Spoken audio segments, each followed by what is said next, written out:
I'm joined today by Nicole DePace, who's going to be moderating the debate from all the City of Quincy candidates for Councilor at Large that's happening here at the library on Wednesday, October 23rd, starting at 6:30. Nicole, thanks for joining me today. Thank you for having me. I'm so glad that March Forward Quincy is working with us to sponsor this debate again. We did this, was it just last year we were doing this, or was it 2 years ago? 2 years ago. 2 years ago, yes. The elections don't come around that quickly. Time flies. Maybe not that quick. That's Yeah. good. And thank you for moderating. I'm so glad that you're able to do that for us. I remember the time that you've done this before, and it's yeah, it quite went a really skill. well last time. It really did. It was a very good showing and good event last time, and that's what we're hoping for this time. Yeah. Yeah. We had a great turnout before, and the energy was really great. I think all the candidates took it very seriously, were welcomed the opportunity to talk with each other and engage with the community. So. Yeah, it was a very nice event, and we're March Forward Quincy is very happy to be working with the library again this year to do it. Yeah. And I know we've heard from all 5 candidates. We have Ann Mahoney, Noel DeBona, Frank Rubino, Nina Liang, and Joanne Sullivan-Cantor. They're all candidates to be a city councilor at large. Remind me, how many at-large candidates councilors do we have? So there are 3 at-large seats, Yep. and so we have 3 incumbents running, and then we have the 2 candidates who are challenging Challenging incumbents for those 3 seats. For those 3 seats, yeah. All right. It's nice. Yeah, it is exciting. It's always good to have ideas brought to the table and discussed. If it was the same 3 people every time, we wouldn't always get new, fresh ideas. Yeah, I suppose it's really nice to know that there's, people living in the city who are interested in how it works and how it runs and who want to participate. That's what I always take away from these engagements is just the passion that people have for the city and people who want to see it really be the greatest city that it can be. Right. And it's going in such great directions. That's what March Forward Quincy is obviously about. How do we keep marching it forward? And, you want to say a little bit about what March Forward Quincy has been doing other than sponsoring debates? Yeah, so most recently we again partnered with the library and other community groups, progressive political groups that had a viewing of a documentary about Medicare and its impact on the desegregation of hospitals, and in fact that just happened last week. That was an empowering story. That was It really was, exciting. so We had a great turnout for that too. It had a very nice turnout, and South Shore Action and South Shore Coalition for Human Rights really spearheaded that. So, and Sandy Eaton really helped bring that to the table, but March Forward Quincy was happy to endorse it and participate. Yeah. It was a really nice turnout and a nice discussion, and it dealt with things that a lot of us care about in terms of healthcare and historically what that's meant and where we're at today, and also the impact on social programs through the government and how that dovetails with social justice and civil rights issues. And making this a system that will work for everybody. Right. Yeah, which is something we always love at the library. We want to welcome everyone. Right. I think March Forward Quincy is it's exciting, especially because it's so homegrown. I think it actually started, were you involved at the very beginning? I was lucky to be involved from we may have talked at the very beginning, so I apologize. No, that's okay, and everyone in March Forward Quincy would be happy, I think, if I give a brief recap. So absolutely. Particularly our steering committee and our legacy members. So it is a very grassroots group that started and came out of the Women's March in 2017 and started as something called the Quincy Huddle. And Melissa Shapiro, who is the person who lives in Quincy, she is the person who called the first meeting and sort of got the ball rolling. And there have been many other members of the community who have stepped up and participated to varying degrees over the past 2.5 years, over 2.5 years now that the group has been in existence, and really showed a commitment to the community and creating space for community and political engagement and education and welcoming and creating a place where people can feel like they belong. It's been really exciting for me to watch March Forward Quincy grow from the huddle and to see it continue to continue to engage people. That's not easy for organizations at the very beginning to do and sustain that energy. And we certainly know that there's a lot of reasons that we need to sustain energy today.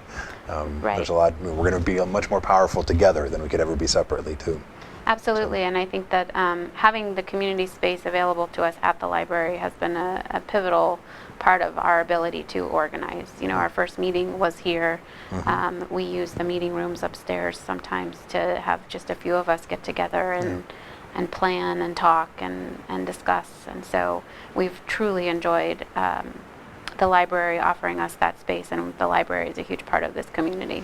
One of our main priorities here at the library is to foster community. So this is such a tangible example of that happening, to see people coming together and figuring out ways to work together to make it better for all of us. So I really appreciate the work that you're doing. Thank you. Thank you. Yeah.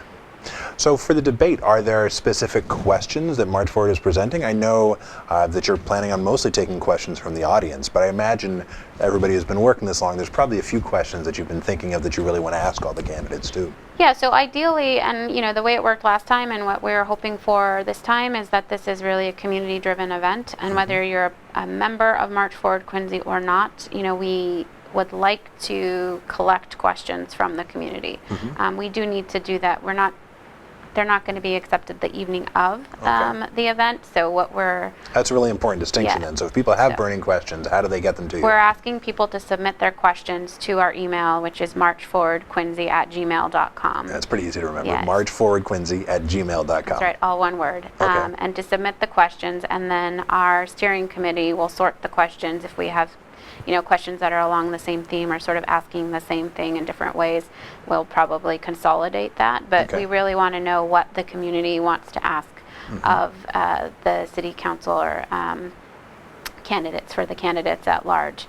And last time it worked really well, and we were able to organize them sort of by topic area, and each panelist will be exposed to the same question and have the same opportunity and the same time limit to answer it. And so it's fair. It's not a debate. It really is an opportunity to help give a platform for the candidates to say what they think and what their ideas are about a variety of subjects, things that come up frequently in meetings and discussions and just talking with people and your neighbors, are issues related to parking, to development, to water quality, the beaches, things related to the schools, the street lights, what crossing the street at Quincy Center. So a variety of issues come up and are common themes and that people want to know about, and what the city council. Biking infrastructure, I hope the question will be on that. Well, if you submit it to marchforwardquincy@gmail, then it will probably end up in the panel of questions. Wonderful. Yeah.